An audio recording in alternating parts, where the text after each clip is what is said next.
Hello! Hello mga ka-food trip.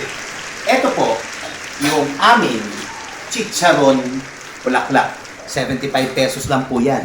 Ayan ang kasama po niyang sauce. Meron kaming suka na merong sibuyas at merong cucumber. Ayan siya. Siyempre, tinernuhan ko ngayon siya ng malamig na beer. Kaya, di ko na kukutsarain. Gusto ko lang talaga, nagki-crave talaga ako dito talaga sa dito sa chicharon bulaklak na ito. Ayan, no?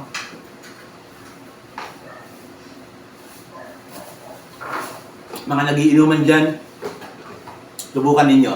Daddios, kami po talaga ang nagluto nito. Pin-reserve yan at malambot. Kahit wala kang ipin, kaya mong kainin yan. Check and like on our comments page. Makikita ninyo ang Daddios Novista SJTM branch. Doon po kayo mag-order. Share na po ninyo. Again, this is Daddy O. Kita-kits tayo. Unang shot para sa inyo. God bless everybody.